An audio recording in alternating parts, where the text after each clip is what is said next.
नमस्कार, आवाज समाचार में आप सभी का स्वागत है। मैं हूं सीमा। खबरों की शुरुआत करते हैं। सबसे पहले नजर डाल लेते हैं हेडलाइंस पर। ब्राजील के स्पेशल डिनर न्योते से नाराज हुआ चीन। जिनपिंग ने ब्रिक्स समिट का दौरा टाला। गोबर, बांस और कचरे से चलेगी गाड़ी। गडकरी का भारत को ऊर्जा आत्मनिर्भर बनाने का फॉर्मूला। यूएनएससी में भारत ने पाकिस्तान का दोहरा चेहरा किया उजागर। आतंक और बच्चों पर अत्याचार का खुलासा। 6 जुलाई को मराठी भाषा के लिए विशाल मार्च। उद्धव से बातचीत के संकेत दिए राज ठाकरे ने। हिंदी थोपने का नहीं समर्थन। प्राथमिक शिक्षा में मातृभाषा को मिले जगह। शरद पवार की स्पष्ट राय। और एयर इंडिया AI-171 हादसे में ब्लैक बॉक्स से मिले अहम सुराग। मानवीय और तकनीकी पहलुओं की जा रही है जांच। और अब खबरें विस्तार से।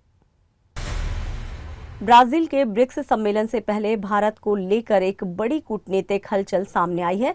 ब्राजील ने प्रधानमंत्री नरेंद्र मोदी को एक विशेष राजकीय डिनर के लिए आमंत्रित किया है और अब ये खबर चीन को रास नहीं आ रही। एक निजी न्यूज एजेंसी में आई खबर के मुताबिक चीन के राष्ट्रपति शी जिनपिंग ने ब्राजील की इस मेहमान नवाजी पर नाराजगी जाहिर की है और अब वे खुद ब्रिक्स समिट में हिस्सा नहीं लेंगे। जिनपिंग की जगह उनके करीबी और प्रधानमंत्री ली किंगचीन का प्रतिनिधित्व करेंगे। इसे महज संयोग नहीं कहा जा रहा, बल्कि चीन की रणनीतिक असहजता के रूप में देखा जा रहा है। ब्रिक्स सम्मेलन की मेजबानी इस बार ब्राजील कर रहा है और 6 से 7 जुलाई को रियो डी जेनेरियो में आयोजित होगा। दिलचस्प बात यह है कि सिर्फ चीन ही नहीं, रूस के राष्ट्रपति व्लादिमीर पुतिन ने भी ब्रिक्स समिट के लिए अपना ब्राजील दौरा रद्द कर दिया है। वे वीडियो लिंक के जरिए सम्मेलन में शामिल होंगे, जबकि रूस की ओर से विदेश मंत्री सर्गेई लावरोव मौजूद रहेंगे। ये पहला मौका हो सकता है जब जिनपिंग एक दशक बाद ब्रिक्स समिट से गैर हाजिर रहेंगे। कई बड़े विदेश मामलों के जानकारों का ये मानना है कि ब्राजील द्वारा प्रधानमंत्री मोदी को दिया गया स्पेशल डिनर इन्विटेशन चीन की कूटनीतिक असहजता का मुख्य कारण है। बता दें कि ब्रिक्स समूह में अब 10 सदस्य देश हो चुके हैं, जिनमें भारत, रूस, चीन, ब्राजील, दक्षिण अफ्रीका के साथ ही साथ मिस्र, इथियोपिया, ईरान, सऊदी अरब और यूएई शामिल हैं। अब ये देखना दिलचस्प होगा कि क्या चीन का ये कदम भारत के बढ़ते अंतर्राष्ट्रीय प्रभाव को लेकर उसकी चिंता का संकेत है या फिर ये सिर्फ डिप्लोमेटिक रणनीति का हिस्सा है। भारत की ऊर्जा क्रांति में अब गोबर, कचरा और बांस अहम भूमिका निभाएंगे। केंद्रीय परिवहन मंत्री नितिन गडकरी ने कहा है कि भारत को तेल आयात नहीं, ऊर्जा निर्यातक बनाना है। देश हर साल 22 लाख करोड़ रुपए कच्चे तेल पर खर्च करता है, जिससे अर्थव्यवस्था पर दबाव बढ़ता है। इसका समाधान है ग्रीन हाइड्रोजन, जो सोलर और विंड एनर्जी से तैयार होता है और पूरी तरह प्रदूषण मुक्त होता है। गडकरी ने वैज्ञानिकों, स्टार्टअप्स और कंपनियों से कहा है कि वे ऑर्गेनिक बेस्ड बांस और गोबर से इसे बनाने की तकनीक विकसित करें। एनटीपीसी और कुछ निजी कंपनियों ने इस दिशा में काम भी शुरू कर दिया है। गडकरी का मानना है कि इससे गांवों में रोजगार भी बढ़ेगा और स्वदेशी तकनीक को बढ़ावा मिलेगा। अगर ये योजना सफल रही तो आने वाले समय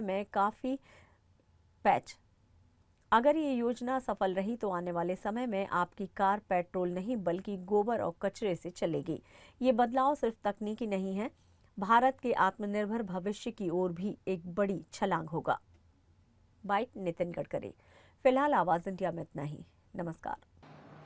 Change in the fuel is not going to reduce only pollution, but it is going to reduce the logistic cost.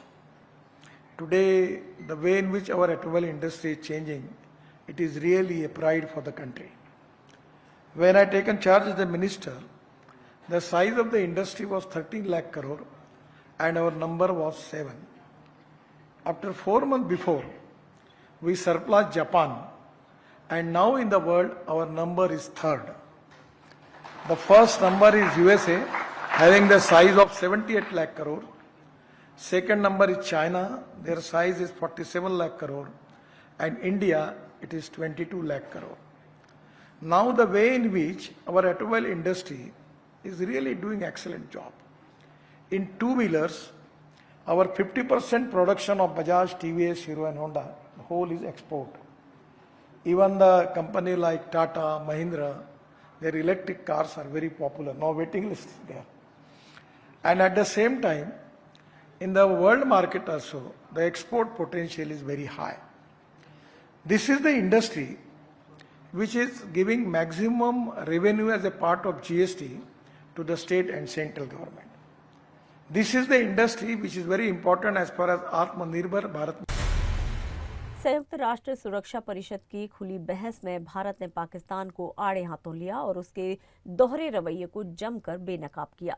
बच्चों और सशस्त्र संघर्ष पर हुई इस बैठक में भारत के स्थायी प्रतिनिधि राजदूत मरवथानेनी हरीश ने पाकिस्तान पर सरहद पार आतंकवाद को छिपाने, बच्चों पर अत्याचार करने और झूठे आरोप लगाया है। राजदूत हरीश ने कहा कि पाकिस्तान न केवल देश में बल्कि अफगानिस्तान सीमा पर भी बच्चों को निशाना बना रहा है। उन्होंने 22 अप्रैल को पहलगांव में हुए आतंकी हमले का जिक्र किया, जिसमें 26 निर्दोष नागरिक मारे गए थे। साथ ही 7 मई को भारत द्वारा चलाए गए ऑपरेशन सिंदूर का हवाला देते हुए बताया कि पाकिस्तान में मारे गए आतंकवादियों को सरकारी सम्मान से दफनाया गया, जो वहां की नीयत को उजागर करता है।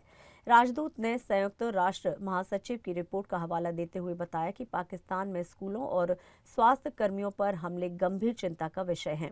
उन्होंने मई 2025 में भारतीय गांवों पर पाक गोलीबारी की भी निंदा की और आखिर में 2 टूक कहा कि जम्मू कश्मीर भारत का अभिन्न हिस्सा था, है और रहेगा। Briefers for their presentation. Our world is witnessing an alarming escalation in conflicts and terrorist attacks, and children are their most unfortunate casualties. As per the UNSG's report, grave violations against children have surged 25%, while sexual violence has risen 35% in 2024, a sobering indictment that demands immediate and decisive action. Maharashtra Navnirman सेना प्रमुख राज ठाकरे ने एक बार फिर से बड़ा ऐलान करते हुए मराठी अस्मिता और भाषा के मुद्दे को गरमा दिया है। मुंबई में 6 जुलाई को एक विशाल मराठी अस्मिता मार्च का ऐलान करते हुए उन्होंने कहा है कि ये सिर्फ एक रैली नहीं बल्कि मराठी भाषा को बचाने की चेतावनी है।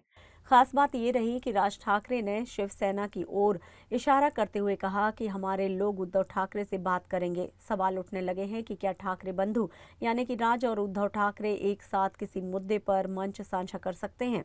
इस मार्च को लेकर राज ठाकरे ने साफ कहा है कि ये किसी पार्टी का नहीं बल्कि मराठी लोगों का मार्च होगा। कोई पार्टी का झंडा नहीं रहेगा, सिर्फ मराठी अस्मिता की आवाज उठेगी। उन्होंने सभी राजनीतिक दलों को इस मार्च में शामिल होने के लिए कहा है। हिंदी भाषा को लेकर चल रही बहस के बीच राज ठाकरे ने स्पष्ट किया कि ये मार्च हिंदी विरोधी नहीं बल्कि मराठी भाषा की उपेक्षा के खिलाफ है। उन्होंने ये भी आरोप लगाया है कि राज्य की मातृभाषा को पीछे करने की एक साजिश चल रही है, जिसे उजागर करना जरूरी है। हिंदी किंवा इतर कुठच्याही भाषेची सक्ती महाराष्ट्रामध्ये होऊ देणार नाही म्हणजे नाही। आणि या गोष्टींसाठी म्हणून मी सर्व पक्षांना आवाहन करतोय की येत्या 6 जुलैला गिरगाव चौपाटीवरून मोर्चा काढायचा निर्णय आम्ही घेतलेला आहे। त्या संपूर्ण मोर्चामध्ये कुठेही कोणताही झेंडा नसेल। तो संपूर्ण मोर्चा हा मराठी माणसाचा असेल। त्या मोर्चाचं नेतृत्व मराठी माणूस करेल। आम्ही जे शिक्षण तज्ञ आणि जे इतर भाषा तज्ञ आणि इतर जे साहित्यिक आणि इतर जे लोक आहेत यांच्याशी देखील आम्ही बोलणार आहोत। माझं पत्र त्यांना जाणार आहे। सर्वांना त्या मोर्चाला आम्ही तिथे बोलवणार आहोत। सर्व पालकांना आम्ही आमंत्रण देत आहोत। सर्व विद्यार्थ्यांना आम्ही आमंत्रण देत आहोत। सरकारला एकदा कळू देत की महाराष्ट्राच्या मनात काय आहे। अब सबकी निगाहें 6 जुलाई पर टिकी हुई हैं। क्या वाकई ठाकरे बंधु एक साथ दिखाई देंगे और क्या ये मार्च महाराष्ट्र की राजनीति में एक नया मोड़ ला सकता है? मराठी बनाम हिंदी की बहस के बीच एनसीपी प्रमुख शरद पवार ने अपनी राय स्पष्ट कर दी है। उन्होंने कहा है कि ठाकरे बंधुओं का बयान बिल्कुल गलत नहीं है और वे 6 जुलाई को उनके मराठी मार्च में शामिल हो सकते हैं। पवार ने कहा कि कक्षा 1 से हिंदी अनिवार्य करने का फैसला छोटे बच्चों पर भाषाई बोझ डालने जैसा होगा।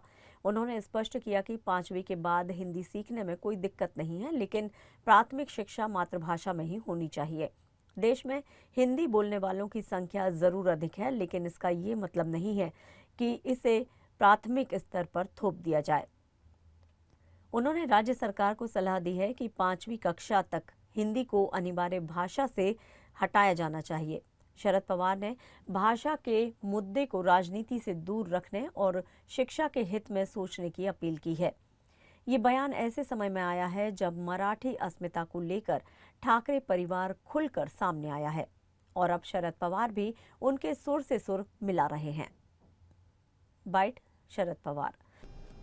माझ्या मते या सगळ्यांचा आग्रह जो आहे तो प्राथमिक शिक्षणामध्ये हिंदी सक्तीचं करू नये.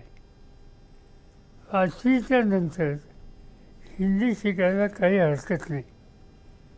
हिंदी देशातला एक मोठा वर्ग हिंदी भाषा बोलतो आणि त्यामुळं हिंदीला एकदमच त्यांचं ठरवायचं कारण नाही. पण हे जरी खरं असलं तर मुलांच्या एका विशिष्ट वयामध्ये भाषा किती आत्मसात तो करू शकेल, त्याचा किती भाषेचा लोट टाकावा लागेल याचा विचारसुद्धा करावा लागेल. तो लोट टाकला आणि मातृभाषा ही बाजूला पडली तर हे योग्य नाही. आणि म्हणून 5वीपर्यंत हिंदी भाषेचा संबंधीचा हट्ट सरकारने सोडावा.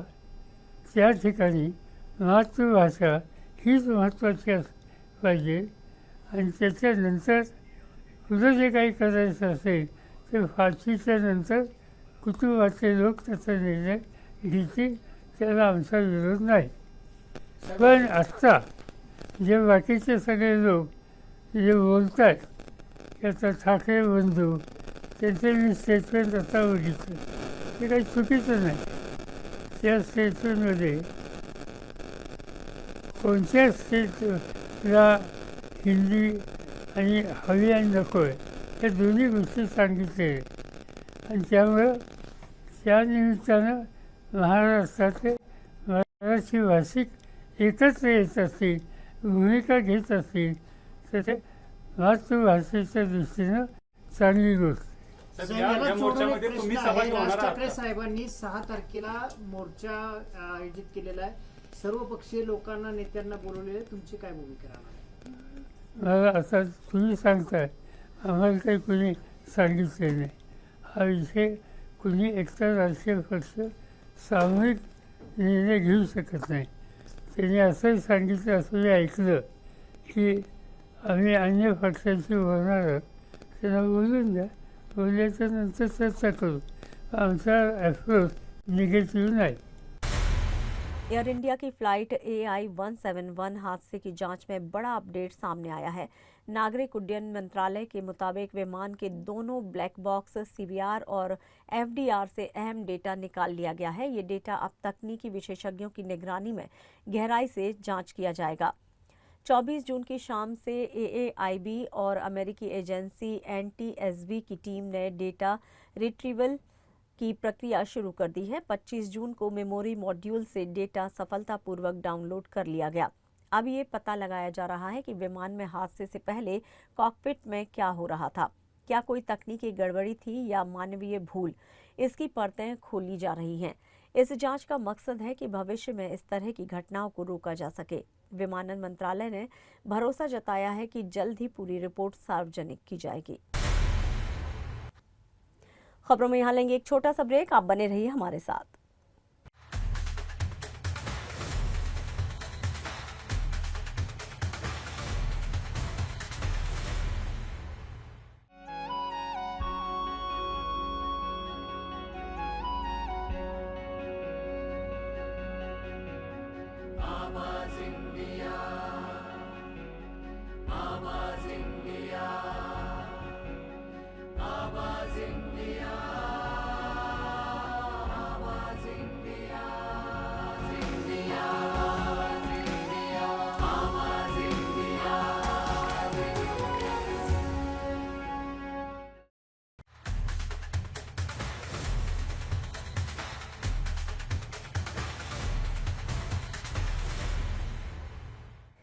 ब्रेक के बाद एक बार फिर से आप सभी का स्वागत है। बढ़ते हैं अपनी अगली खबर की ओर। कोल्हापुर में आज सामाजिक न्याय और समता के प्रतीक राजश्री छत्रपति शाहू महाराज की 151वीं जयंती बड़े सम्मान के साथ मनाई गई। जिला प्रशासन की ओर से कस्बा बावड़ा स्थित लक्ष्मी विलास पैलेस में शाहू महाराज की जन्मस्थली पर उनकी तस्वीर पर पालक मंत्री प्रकाश आंबेडकर ने माल्यार्पण कर श्रद्धांजलि अर्पित की। इस मौके पर मेडिकल शिक्षा मंत्री हसन मुशर्रफ, विधायक सतेज पाटिल, ऋतुराज पाटिल, जयंत असगांवकर, जिला कलेक्टर अमोल येडगे, एसपी योगेश गुप्ता और नगर आयुक्त मंजू लक्ष्मी समेत कई जनप्रतिनिधि, अधिकारी और सामाजिक कार्यकर्ता मौजूद रहे। सभी ने मिलकर शाहू महाराज के सामाजिक योगदान को याद करते हुए शाहू महाराज की जय के नारे लगाए। शाहू महाराज की विचारधारा को जन जन तक पहुंचाने का संकल्प भी इस अवसर पर दोहराया गया। आजच्या 101व्या जयंतीच्या निमित्तानं शाहू महाराजांना अभिवादन करण्यासाठी संपूर्ण जिल्ह्यातून तमाम सगळे नागरिक येत असतात।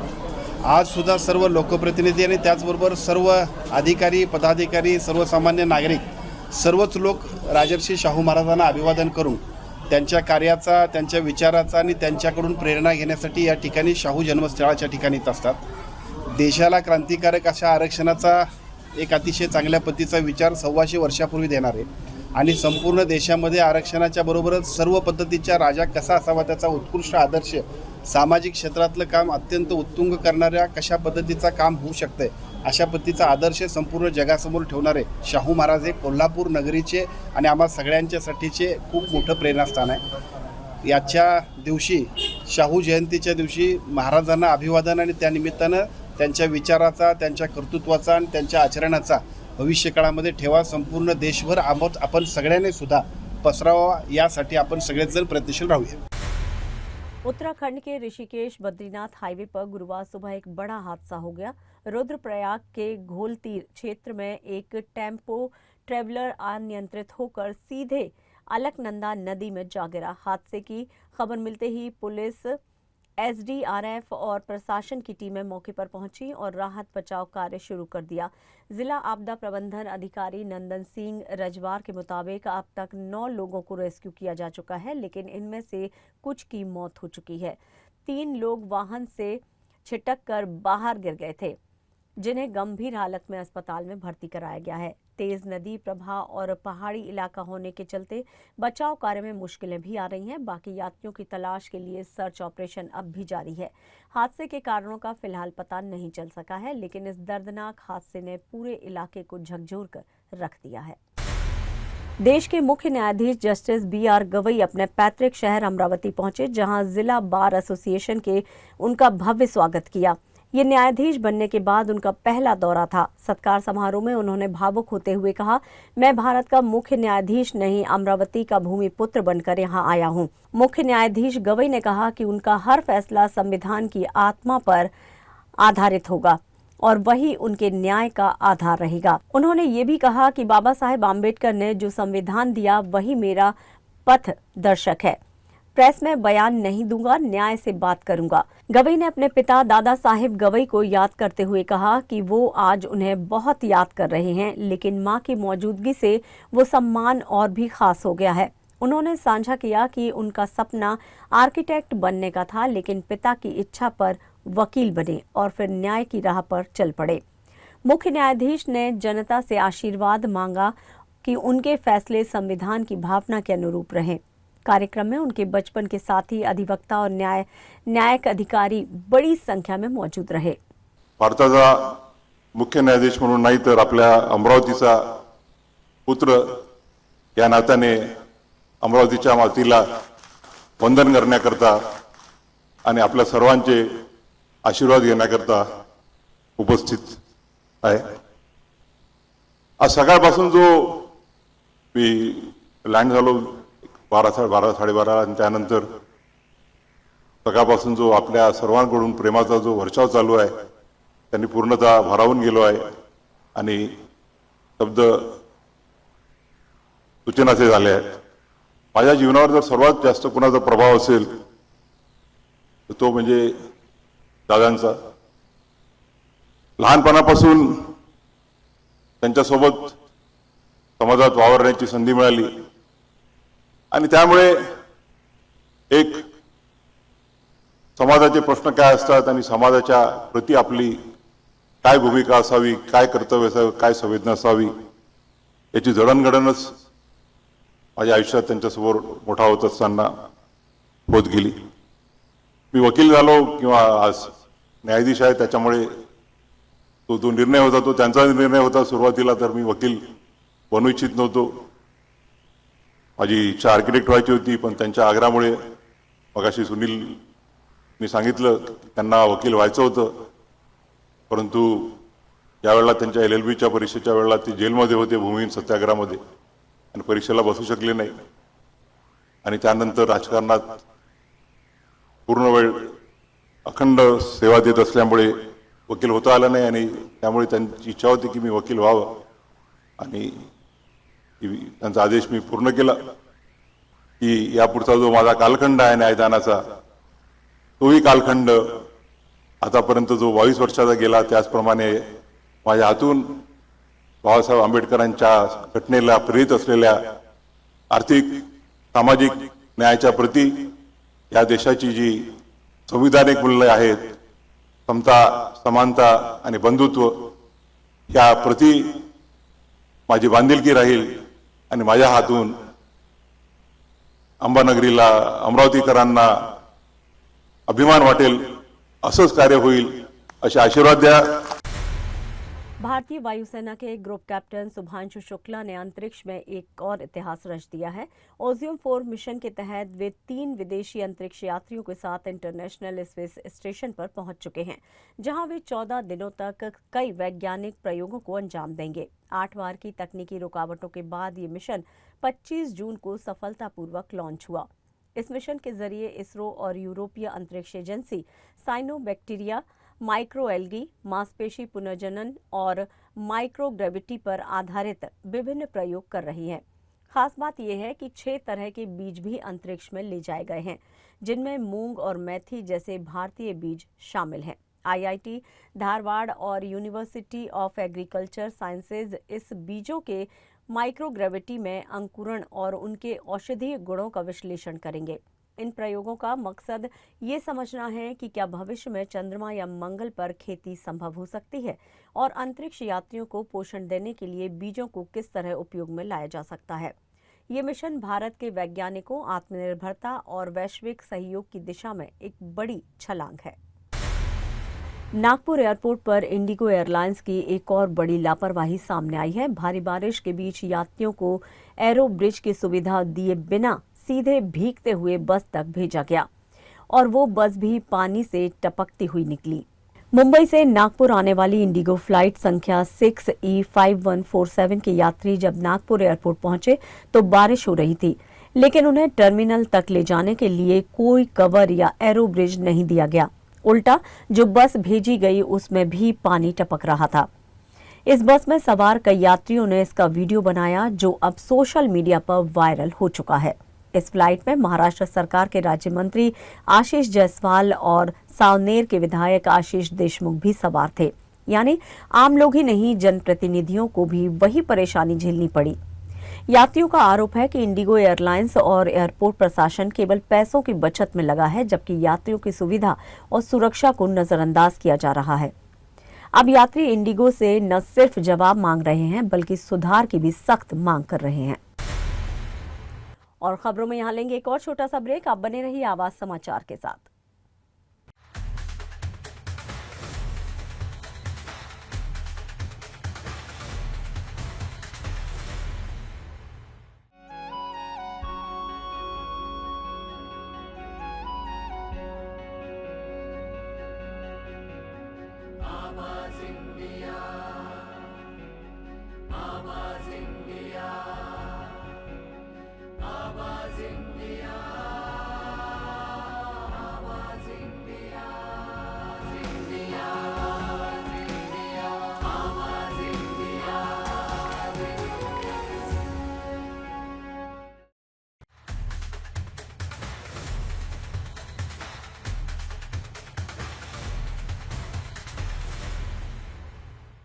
ब्रेक के बाद एक बार फिर से आप सभी का स्वागत है.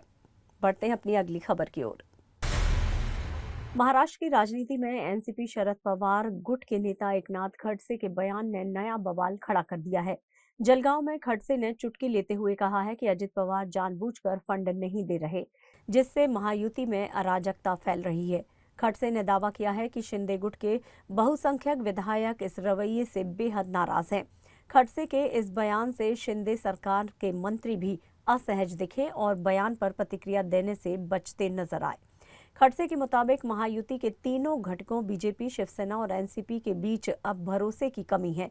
उन्होंने सवाल उठाया कि जब फंड की ही अनदेखी हो रही है तो सत्ता में साथ रहना कैसे संभव होगा। महायुतीमध्ये भाजप असेल, शिंदे गट असेल का अजितदादाचा गट असेल, एकमेकांवर आता अविश्वासाचं वातावरण आहे आणि अविश्वासाचं वातावरणाचं मूळ आहे की सर्वांचं म्हणणं आहे की अजितदादा आम्हाला निधी देत नाही। निधी देण्याच्या संदर्भामध्ये त्यांच्या भानगडी आहेत आणि यावरून त्यांचे बहुसंख्य आमदार नाराजीची भावना व्यक्त करतात। धुले से इस वक्त एक बड़ी खबर सामने आई है। मुंबई आगरा हाईवे पर उस वक्त अफरा तफरी मच गई जब एक लग्जरी बस में अचानक आग लग गई। घटना देवभाने के पास सुबह के समय घटी जब डॉल्फिन कंपनी की बस मुंबई से इंदौर जा रही थी। बस में कुल 33 यात्री सवार थे, लेकिन ड्राइवर की सतर्कता से सभी को समय रहते बाहर निकाल लिया गया। बताया गया है कि बस के पिछले हिस्से में धुआं उठने लगा।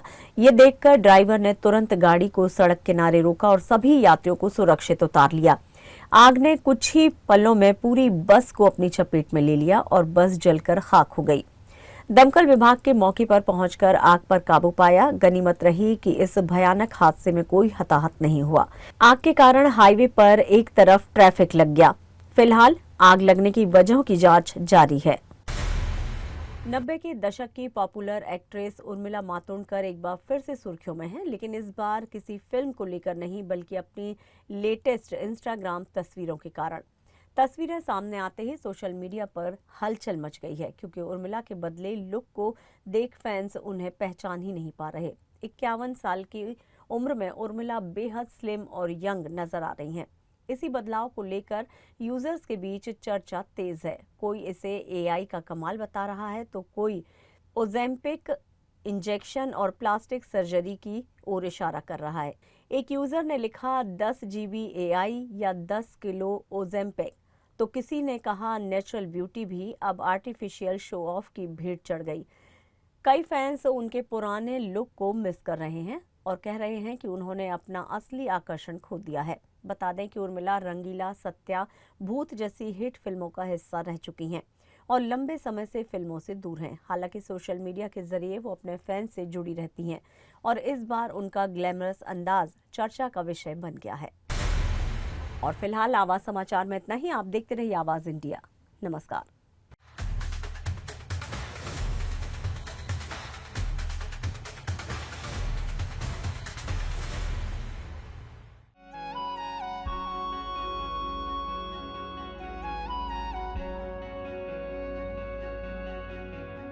आवाज इंडिया।